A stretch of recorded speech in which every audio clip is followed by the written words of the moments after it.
On va voir maintenant un exercice d'application concernant les translations. Soit A, B, C, D et C, D, E, F, deux parallélogrammes. Les points I, J, K sont respectivement les milieux du segment A, B, C, D et BF.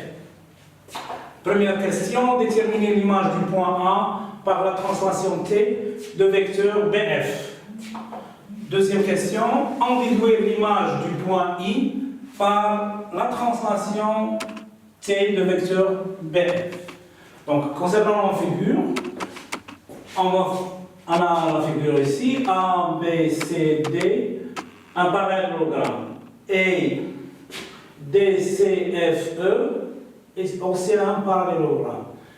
I, le milieu du segment AB, J, le milieu du segment DC, et K, le milieu de EF. Donc on a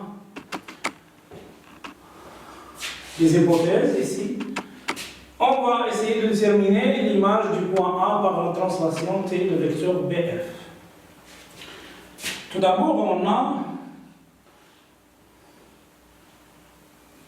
le vecteur AB égale au vecteur DC. Pourquoi?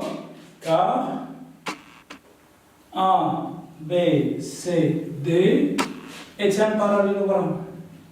Est un parallélogramme. Est un parallélogramme. Et on a aussi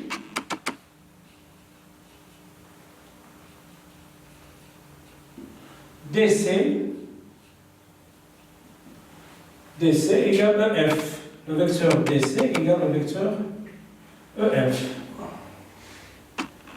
Car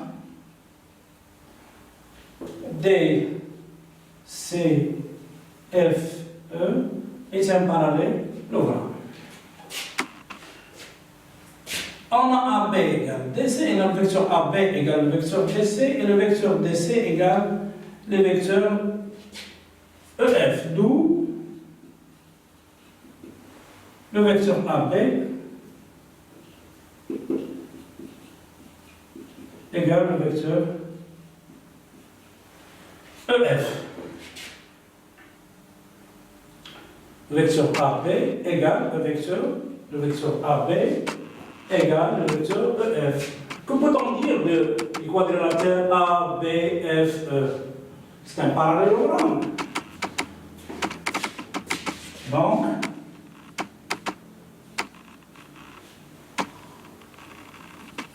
ABFE est un parallélogramme.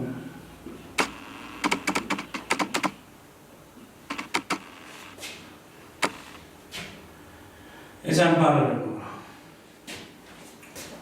Donc,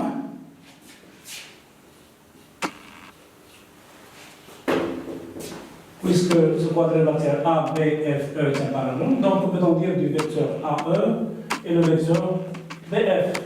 En sont égaux. Donc, le vecteur AE égale le vecteur F. Et ceci est la définition de la translation du vecteur BF, donc l'image de A et E. D'où la translation du vecteur BF transforme le point A au point E. Donc on a déterminé l'image du point A par la translation T et le vecteur E.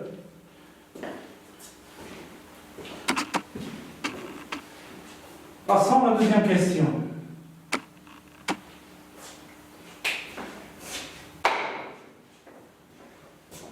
L'image du point I par la translation TBF. On a, par définition, l'image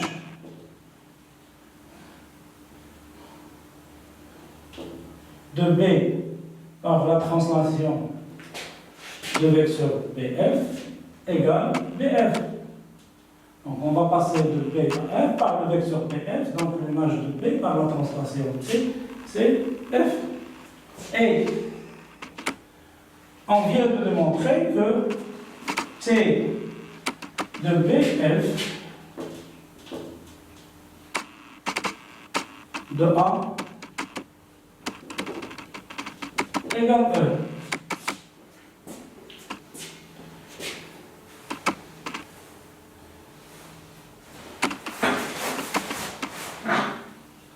Et on a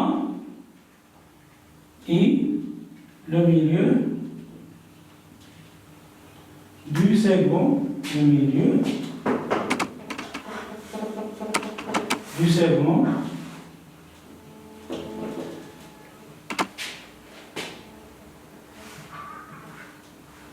AB. Or, la translation conserve le milieu.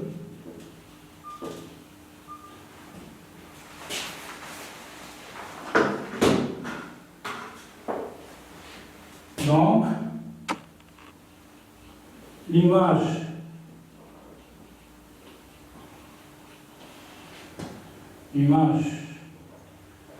de I par la translation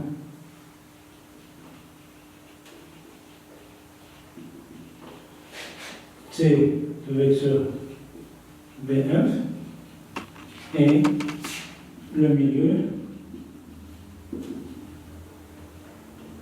du segment image. Donc on a le segment d'origine, c'est AB, et le segment d'arrivée, EF. Le segment. Pourquoi? Parce que l'image de A est E, l'image de B est F. Qui est le segment E, quel est le milieu du segment EF, c'est K, qui est K. D'où l'image de I par la translation de vecteur F égale K.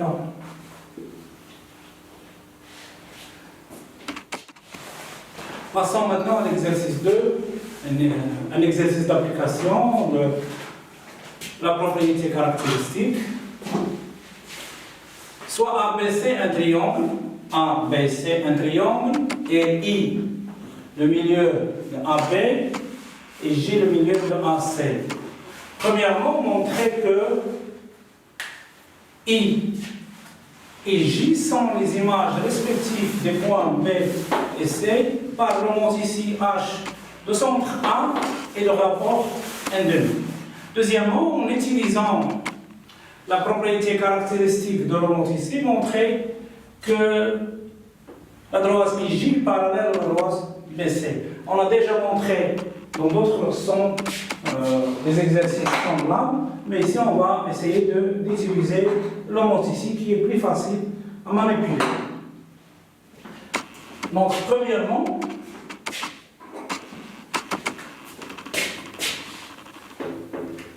on a le vecteur AI,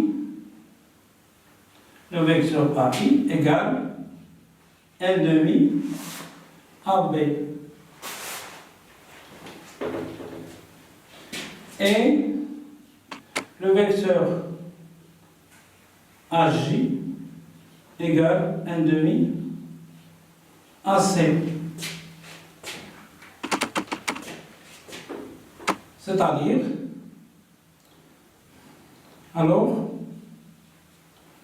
H du point B égale I. Suivant la définition de l'homonyme, on a ici donc B, son image c'est I, par le vecteur, par l'homonyme ici H de centre A et de rapport qui est ici N demi. Et H de C par l'homos ici de centre A et de rayon 1,5 égale J. Donc on a démontré la première question. Reste la deuxième question, deuxièmement.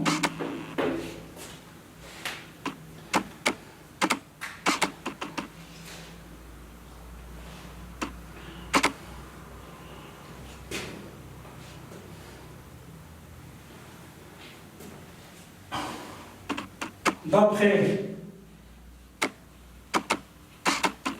la propriété caractéristique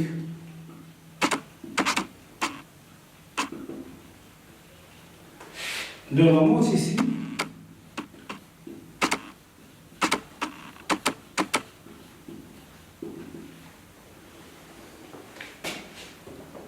on a IJ, le vecteur image, IJ, égale le rapport, c'est 1,5 fois le vecteur initial, BC. Donc, on a IJ égale 1,5 BC. Donc, les vecteurs IJ sont collinéaires, d'où la droite IJ est parallèle à la droite BC. Merci de votre attention et à la prochaine.